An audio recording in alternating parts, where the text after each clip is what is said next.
중국에서 미국의 국채 보유를 좀 축소하라고 이런 얘기가 또 나오고 있습니다. 달러화의 위상이 좀 예전 같지 않다 이런 전망도 함께 나오고 있는데요. 이에 대한 영향을 좀 어떻게 보고 계실까요, 성무님? 우선 중국 정부가 그 지시를 내린 이후로 국채 시장의 하락이 있었던 거는 약간 일시적이었죠. 그래서 다시 회복을 하긴 했는데 그거를 공표하면서 시장에 내놨다는 얘기는 이제 글로벌 차원에서 미국 투자에 대한 것들이 조금은 이탈하는 가능성에 대한 우려를 다시 재점화시켰는데요. 이 신호가 중국뿐만 아니라 중국의 우방국들은 이미 미국제를 줄이고 있을 거예요. 만약에 이게 채권을 가지고 있는 국가들이 이 행보를 따라간다 그러면 그 가치에 대한 하락 가팔라질 거라고 보고 있고요.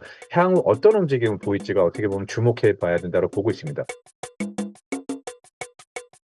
홍콩 CSOP 자산운용의 이재충 상무님과 화상 연결되어 있습니다. 상무님 안녕하세요. 네, 안녕하세요. 네, 반갑습니다. 자, 먼저 시장 상황부터 좀 여쭤보도록 하겠습니다. 간밤 미국 시장은 이제 고용 지표가 예상보다 잘 나왔음에도 불구하고 금리 인하가 좀 늦춰질 수 있다 이런 우려감 때문인지 약보합으로 마감을 지었고 현재 중화권 시장 상황 어떻습니까? 우선 미국 고용 지표가 예상보다 강하게 나오면서 연준 금리 인하 기대가 상당히 악화돼 있죠. 그래서 미국도 이제 거의 보합으로 마감했고요. 뭐 거의 뭐 신규 교용 같은 게 13만 명 증가하면서 중간 전망치의 2배 달하니까 사실은 뭐 미 국채 금리도 600 포인트 정도 상승을 했고요. 시장에서 금리 인하 시점 6월에서 7월 제 생각엔 조금 더 늦어질 거라고 보고 있고요. 이 미국장의 조정 흐름 아니면은 이렇게 보합 흐름 국면을 이어갈 거로 예상돼 가지고 본토 홍콩장 사실은 그렇게 긍정적이진 않지만 설 연휴 지금 이틀 남았잖아요. 오늘하고 내일 트레이딩을 할 텐데 긍정적 분위기가 일부 형성되면서 지지력을 제공할 거라고 저희는 보고 있거든요. 그래서 여전히 그 금리 인하 뭐 이대 인하 기대가 약해지면서 투자 심리는 여전히 취약한 상태이긴 한데 여기서 유동성에 민감한 종목들은 약간 제약을 받을 수 있죠. 쉽게 빠져나갈 수 있는 것들. 근데 본토 같은 경우에는 유동성에 그렇게 민감하지 않기 때문에 아무래도 조금 지지를 받을 거라고 보고 있고요. 그리고 이번 주 후반 발표될 미국 인플레이션 지표를 앞두고 아무래도 시장이 좀 조용하게 움직일 거라고 보고 있습니다. 특히 저희가 이제 춘절 앞두고 소비라든가 아니면 AI 애플리케이션 응용 섹터 쪽으로 상당히 좋을 거라고 예상을 하고 있거든요. 그래서 제 생각에는 어떻게 보면 미국 시장이 조금 둔화됐지만 중국 느리게 시작했지만 춘절 전에 제 생각에는 조금은 상승할 거라고 보고 있습니다.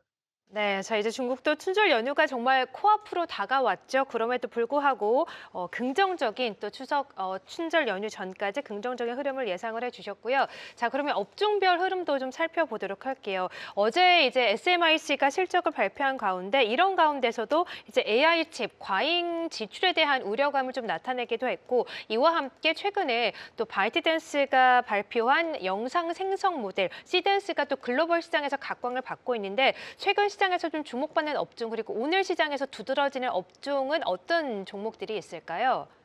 제가 봤을 때는 AI 그 GPU 업체들 그러니까 실제 하드웨어 업체들이 굉장히 주목받을 거라고 보고 있고요. 그리고 아까 말씀드렸대로 응용 애플리케이션 업체들도 주목을 받을 텐데 우선 SMIC CEO가 인공지능 칩에 대한 과도한 지출이 향후 미리 뭐 7-8년 거를 2년 안에 땡겨 가지고 수요를 앞당기고 있는데 그래서 사실 공급을 못 하기 때문에 일부 데이터 센터가 투자가 너무 많이 이루어지면서 유유 상태로 남을 위험이 있다라고 경고했죠. 이거 같은 경우에는 사실 어떻게 보면 역으로 봐야 될 게 그만큼 중국 반도체 업체들에 대한 주문이 굉장히 많이 폭증하다라고 보고 있고요. 그래서 알리바바 그룹이라든가 텐센트, 바이텐스 주요 AI 기업들이 엔비디아 칩을 못 사고 있잖아요. 그래서 그걸 통해서 국산 대체물을 결합해서 인프라에 조금 더 많이 대규모 투자를 할 건데 다만 이제 그 미국 아까 말씀드린 최첨단 장비가 제한이 돼 있기 때문에 엔비디아 아니면 TSMC가 생산한 최상의 AI 칩보다 기술이 낮은 제품만을 사용하고 있죠.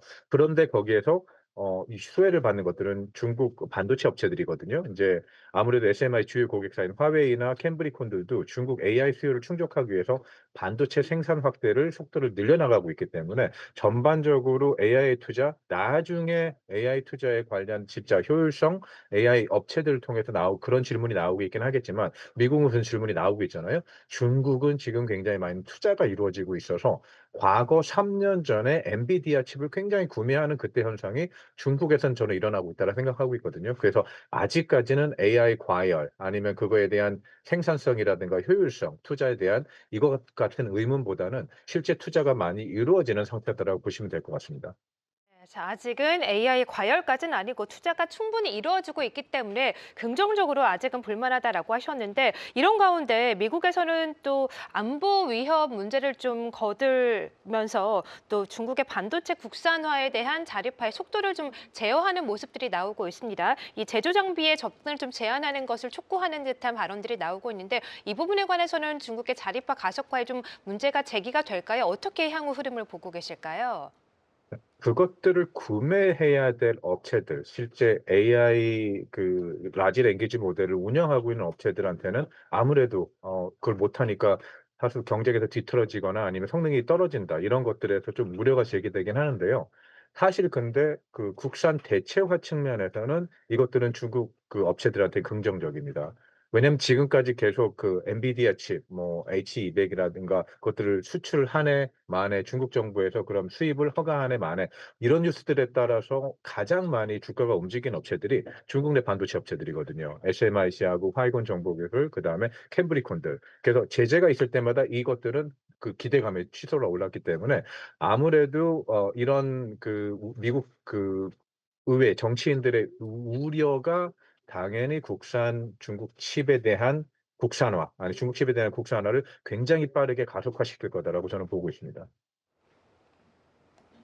네, 자, 오히려 반도체 국산화 자립화에 더욱더 속도가 내줄 것이다라고 좀 보고 계시고요. 자, 이런 가운데 또 각 국가 간과 또 중국 간의 관세 관련된 문제는 좀 해결 기미가 좀 보이지 않고 있습니다. 특히나 이 프랑스가 유럽연합에 중국산 제품에 좀 30% 관세를 부과할 것을 좀 요청하면서 갈등이 좀 깊어지는 양상이기도 한데 실제 시행될 가능성이 어느 정도라고 보시고 그렇게 시행이 된다면 중국에는 좀 어떤 영향을 미치게 될 거라고 보실까요? 아무래도 중국, 프랑스 쪽으로 수출, 뭐 독일이나 다른 유럽 국가의 수출 같은 것들이 비중이 낮지 않기 때문에 어느 정도 영향은 있을 거라고 보고 있는데 저는 이 문제가 인제 그 상호 보복 관세 그래서 인제 우리가 사실 155% 120% 까지 치달았었잖아요. 인제 품목별이나 이런 거 를 무차별적으로. 그래서 이거 같은 경우에는 지금 그 주류 관련해서 새로운 무역 분쟁에 대한 우려가 제기되고 있어서 만약에 프랑스가 아니면 EU가 중국 제품에 대한 30% 관세를 부과하면 이거에 대한 보복으로 프랑스산 주류에 대해서 그래서 주가가 어제 레미 콘토 코인토 SA하고 LVMH 그러니까 명품 업체들이 쪼금 주가가 떨어지긴 했는데요. 저는 일시적인 거라고 보고 왜냐하면 품목별로 움직이는 거기 때문에 양 국가 간에서 서로 조율을 통해 가지고 해결해 나갈 거라고 보고 있습니다. 이게 감정적인 측면에서 뭔가를 얻어내기 위해서 미국 트럼프가 했던 거와는 달리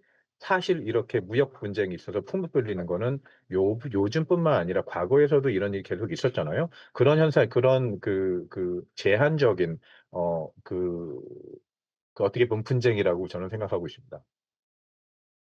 이다. 좀 향후 흐름을 지켜봐야 될 것 같고요. 자, 이런 가운데 또 4월 미중 정상회담 얘기가 솔솔 나오고 있는 가운데 중국에서 또 미국의 국채 보유를 좀 축소하라고 또 은행들에 주문했다 이런 얘기가 또 나오고 있습니다. 달러화의 위상이 좀 예전 같지 않다 이런 전망도 함께 나오고 있는데요. 이에 대한 영향을 좀 어떻게 보고 계실까요, 성무님?